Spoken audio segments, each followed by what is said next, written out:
আসসালামু আলাইকুম। আশা করি সবাই ভালো আছেন। সুইটেম কুকিং চ্যানেলে সবাইকে শুভেচ্ছা। এই চ্যানেলটা আমি এবং আমার ছোট বোন মিলে শুরু করেছিলাম। মেইন উদ্যোগটা জাফরিনে নিয়েছিল।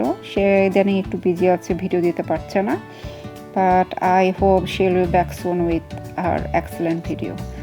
সো টুডে আমি নিয়ে আসলাম আপনাদের জন্য ভীষণ মজার স্ট্রবেরি জ্যাম রেসিপি।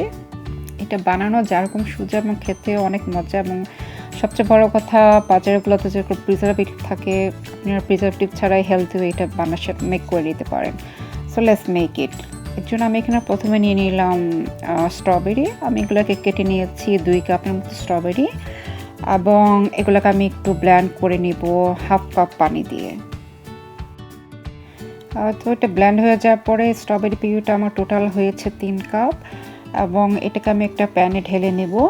আর একই সাথে এটাতে দিয়ে দেব 1 টিস্পুন ভিনেগার, আর দিয়ে দেব 1.5 cup means 1 cup plus half cup sugar দিয়ে এগুলো সব ভালো করে মিশিয়ে নেব।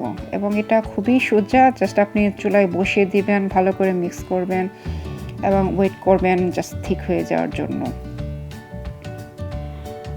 সো ভিউয়ার্স, আপনারা দেখতে পাচ্ছেন এটা আস্তে আস্তে ঠিক হওয়া শুরু করেছে, এবং আমি চুলার জালটা রেখেছি মিডিয়াম হিটে। তো এটা দেখেন আস্তে আস্তে ঠিক হয়ে আসছে, এবং এটাকে আমি একটু এখন একটা পাত্রে ঢেলে নেব কনসিস্টেন্সিটা চেক করার জন্য। এবং আপনারা দেখতে পাচ্ছেন আমি এটাকে খুব রাউন্ড করে ঘোরাচ্ছি, কিন্তু এটা কিন্তু পড়ে যাচ্ছে না। তো দ্যাট মিনস এটা আমাদের স্ট্রবেরি জ্যামটা রেডি। তো এখন আমি চুলাটা অফ করে দেব এবং ঠান্ডা হওয়ার জন্য রেখে দেবো। ঠান্ডা হওয়ার পরে আমি একটা গ্লাস জারে ঢেলে নেব। আপনারা চেষ্টা করবেন একটা গ্লাস জার ইউজ করার জন্য। আর এখন আমি একটু সার্ভ করে দেখাচ্ছি। দেখুন একটা পারফেক্ট কনসিস্টেন্সি চলে এসেছে, একদম বাজারের মতো দেখা যাচ্ছে, তাই নয় কি? তো দেখুন কত সহজে চটজলদি আপনি খুব সিম্পল ইনগ্রিডিয়েন্টস দিয়ে বানিয়ে ফেলতে পারেন স্ট্রবেরি জ্যাম। আই হোপ আজকের রেসিপি আপনাদের ভালো লেগেছে এবং আপনারা নিশ্চয়ই ট্রাই করবেন। Thank you for watching. Bye now.